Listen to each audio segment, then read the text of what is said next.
Ravens Wrap is brought to you by Bud Light, FlyLady.net, Ocean City Golf Club, Comfort Inn Gold Coast, Ravens247.com, the original Green Turtle Sports Bar and Grill, and hosted by the Blue Ox Bar and Grill.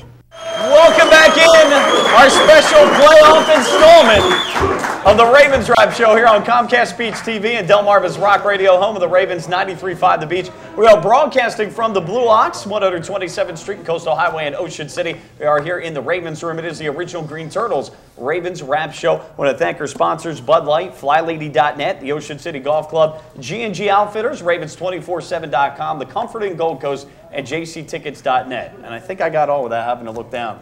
You did pretty good, man. It's about time. We're going 19 well. weeks yeah, in. right. Mike, how long have we been doing this? It was, what are we into, our 17th, 18th week? Something like that. We had a buy in there. Should have had that done 5 weeks ago. There you go. I know. Mike Bradley, Bruce Laird, Tony Lombardi, John Gehrig, all on the panel here. Happy Festivus to all. The Ravens are going to the AFC Championship game. We're breaking down the 20-13 victory over the Houston Texans in the divisional matchup. We talked a lot of defense. We'll switch gears to offense in that one. And you know, guys, certainly a game in which a lot of different things, I think, transpired here.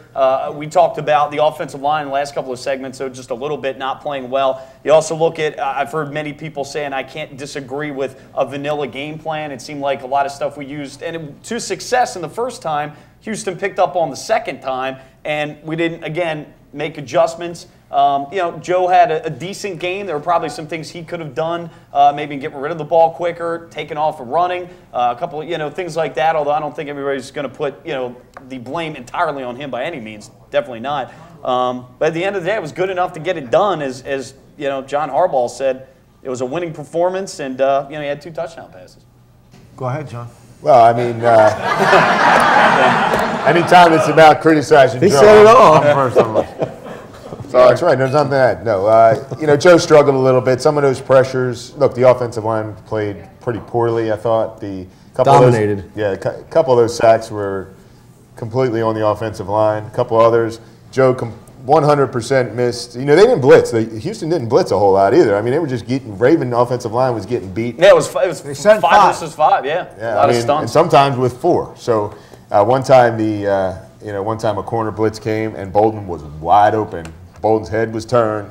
Bolden read the hot read, and Joe Flacco's looking around, la-di-da, Look, I snapped it on time, but he missed him 100%, got sacked. So a couple of those were on him, but look, there are a couple of nice balls he threw that were dropped. So, Flacco's only going to make so many great throws in a game, and you got to convert those. So we can't be dropping balls. Well, let's talk about that because, John, I was up there when I finally saw that. I'll tell you, that was the most beautiful pass that I've seen Flacco throw. That ball was so beautiful. Torrey Smith? It was outside shoulder versus the press. That sucker went right there. 1, 2, blink the ball. And he got 2 hands on it. Oh, yeah, both of them. I mean, it doesn't get any better than that. Yes. It looked like Bruce Laird trying to pick a pass off. Yeah, I would have blinked it. Bruce, that's so tough. I mean, you played in the secondary there, but for the receiver to leave to fight the defensive back and to leave that much space, leave that little pocket on the sideline so you're not playing tippy toes or catching it out of bounds. Yeah. For Joe to drop it right in that space. I'm telling you, that was perfect. It was gorgeous. He's in stride. He doesn't have to move. He's got his hands. It's outside. And again, a young player, a rookie. But, they're supposed to make that play. Oh, yeah. You've got to make that play for your quarterback. So he doesn't get a lot of – he gets some heat for this game, Joe Flacco, in my opinion, but the offensive line gets a lot, and the receivers get some because it wasn't just Torrey Smith. Ed Dixon dropped a 15-yard pass over the middle of the field. Bolden dropped one. A little behind, but he Bolden dropped one going across the field. Yeah. So you add that all up, it's probably like 80 yards of receptions right there. Who knows how many first downs that is? Who knows what happens after those plays? Exactly. Right. I mean, they could be field goals, they could be touchdowns. The Torrey Smith miss, that's huge because I really think the mojo is really working then. Everything's going in their way. Everybody feels better about themselves. Joe certainly feels like he's got the confidence working. And again, Joe Flacco's situation, which we've seen ever since he's been here, he has a poor pocket presence. And I don't know if you can teach that. I don't think you can personally. In my career, I don't think you either have it or you don't. And Joe just doesn't have that kind of thing. But he's got a lot of other things that you'll take and go to the bank with. So At the end of the day, the line didn't do its job. And here's the other thing. Sometimes Bolden was one-on-one. I mean, you run the motion, you identify what the coverage is, all right? And you have Bolden. I'm sitting here watching in the stands, and there's across the field, there is nobody from the middle of the field to the sideline except for Anquan Bolden and the guy that's covering him. And I'm thinking, this is definitely going to Bolden. You know, this is the shot right here. And I don't know what, I guess the playbook says you're here and the dotted line goes over on this side of the field. So that's where I have to throw the ball. It's like Atari or something, you know? It certainly doesn't work that way. It shouldn't work that way. Shouldn't. We were talking about pressure that the offensive line was given by Houston's defensive front. J.J. Watt and Brooks Reed, both rookies, they combined for 5 sacks, 20 tackles, 4 tackles for loss, and 5 quarterback pressures on Sunday. That's just 2 guys who got 30 seconds. Marshall Yanda and Michael Orr were dominated in this game. Were. They were absolutely dominated. And we've seen it with Michael Orr at times. Marshall Yanda, he's a Pro Bowler. That's a surprise. Yeah, it was again just enough to get it done. Field position helped. The punt that was, and we were running out of time. Jacoby we'll Jones talk more about this, but Ray Rice, was not inspired. He certainly didn't look. It was a tough game for him. 21 for 60. More of the Ravens Wrap Show coming up. Comcast Beach TV and 93.5 The Beach. We'll be back.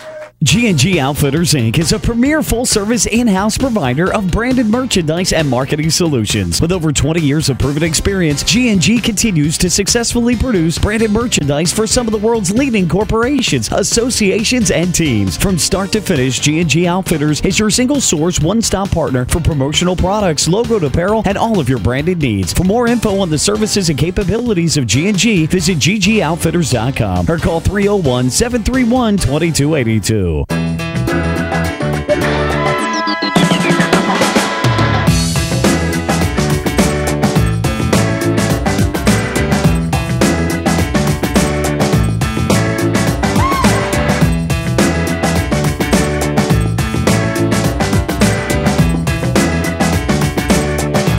Come see us at Blue Ox.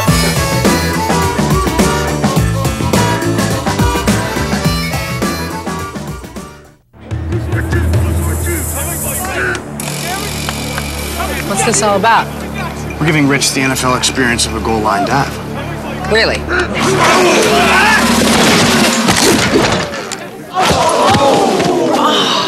There's an easier way to get an ultimate NFL fan experience. Just snap the tag wherever Bud Light is sold and you could win. Bud Light in the NFL. Here we go. Can I make it?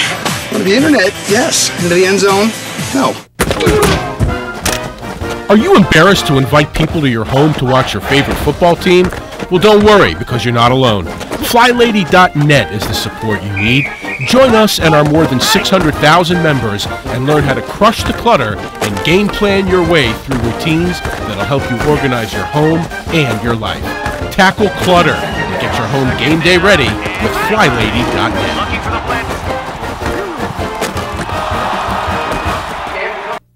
It is our special playoff edition of the Ravens Wrap Show here on Comcast Beach TV and Delmarva's Rock Radio 93.5 The Beach, broadcasting from the Ravens Room here at the Blue Ox, 127th Street and Coastal Highway in Ocean City. The Ravens 2013 winners over Houston. They're going to go to New England in the AFC Championship game. Here's a stat for you real quick, Bruce. Ed Reed, who had an interception. Most interceptions in postseason NFL history. Ed Reed is number 2, tied with Lester Hayes. Above him, guys that you either know or played against, Charlie Waters, Bill Simpson, Ronnie Lott, all with 9. But that's a pretty exclusive class. Yes, Where's Bruce Laird in there? Yeah. Way off. Way down. Way down. I think I have 2. Two. Now, how many should you have had in the postseason then? Like a bunch. My whole career, I should have had like 70. I had my hands. Did you shake Ed Reed's hand before the game? I don't want to steal his hand. No, he won't touch my hand. Because he had Butterfingers out there before he for the first time I saw him drop something he always catches. Well, what did Ladarius Webb say? He said, Ed, you want my hand? You want to borrow my hands? He gave him a shot. Yeah. I mean, there was one year that I had my hands on 19 balls and I only caught 7. Isn't that bad? That's terrible. It's still impressive, 7. And 6 of them were in practice. Hey, that's 19. Or preseason. My teammate. Or preseason. That's my teammate. Wow. They call me Teflon. Non-stick. Low blow. Ravens, we're going to pick up the conversation on the offense a little bit, and then we'll move on to the New England game. A couple things in this game, obviously. 15 possessions, 9 ended in punts. 9 3 and possessions ended in a total of 22 yards.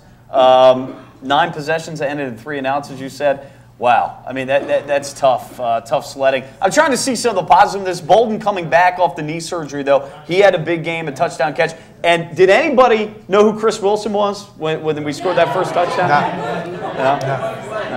I thought it was Demetrius Williams. I said, all right, he made a play. Well, no, Demetrius never saw the field. At least Chris gets that. He was always injured. But, third string tight end. Obviously, they thought he was blocking. Yeah, but that's a good play call. I mean, that is a good play call. That's the type of thing. Those plays. It's a bad pass too, but I mean, he had pressure. Back in the West Coast West Coast offense days, back when Bill Walsh was at San Francisco, when the tight end was such a huge piece, they ran, and I was at Lehigh. We mimicked that offense. The tight ends were always there. You always saw tight end delays all the time, whether it's the fake sweep and you're releasing, and always open, and you never see those plays anymore. But back in the day, back in the late 80s, that was in the 90s, always open. And John, a lot of teams in the league, not as many as you'd like to see, but they use that because this is what you want to do. You want to sell the poor DB on the fact that he should be worrying about the running game down inside the 5, inside the 2. So you guys bang into your guy, hold and delay. That makes the defensive back put his nose where it doesn't belong. When flow goes away, if the backs go away, flow goes away, my job is to go right to the tight end. Even though he's blocking, I stay with him. Now, flow comes with me, someone else goes. But you always do that. You start doing what you shouldn't do. Alignment, assignment, and then play football. That's it. And, you lose games by thinking you're going to do something that you shouldn't be doing. We would be even taught to fall down, like we're making a bad block. As soon as you hit the knees, you cause the defenders to break their assignment. And they give up on you. They give up. You get up, pop up, and you're wide open. But all that's about selling. You got to sell the other team, and that's where the ball skills come into play. Not only just with Joe, but with everybody else. They got to sell the play that they want the defense to bite on. To make something else work. Wide open. I mean, how often do you see a Ravens receiver that wide open? I mean, that was a good play call right there. Yeah. Let me go. He had to make a great catch. The only other trickery that we had all year was Rice in the halfback pass in the end zone. Against Seattle. Against that. But other than that, but that's the thing, Bruce. That's what you got to do. That's the thing. To us, that's trickery. That's just a standard play. No, I get it. But again, selling something different, selling run, and then be able to throw the football. Yeah, they were clearly selling out to stop the run, and that was a great play. Let me ask you guys this. Up 17-13 in the game, I had no problem personally with them going for it on 4th and 1. I thought at that point they punch it in. They go up 2 scores, 24-13, and maybe they think, hey, that's the kill shot. I had no problem with it. Obviously, we didn't execute it, though. Well, yeah, I think that philosophically I didn't have any problem with them going for it because they got 99 yards now to go against the Ravens defense to score and go ahead. But against a team like the Houston Texans, I know it's kind of like not the macho thing to do to go for it on not to go for it on 4th and 1, but a 7-point lead looks monstrous in that game. Yeah, I said kick it. I was on that side. I always say kick it because we were failing so miserably. Tell me where you were because I was right above you. You were on the 2-yard line. I was on it. Well, when's the last time you thought our offense would get back there, too? I mean, I think that almost had to play into it, too. We always talk about we don't keep the pedal to the metal. Well, I thought that was a pedal to the metal call. Well, look, I said kick it only because I like the points. I'm not faulting Harbaugh for making that decision. That's a fine decision. You have to execute the play. I have no problem with them going for it. Horrendous play call on that. Because John and I were right there. I was in Suite 310. Goodell was right next to me on Brim. Yep. Okay, Roger Goodell. I'm sitting here and I'm going, if you run the ball off tackle here, you guys are moronic. Well, they did, and they didn't get it, Bruce. There was 6 guys in there and 1 backer. All right, more of the Ravens Wrap Show coming up here. Comcast Beach TV and 93.5 The Beach.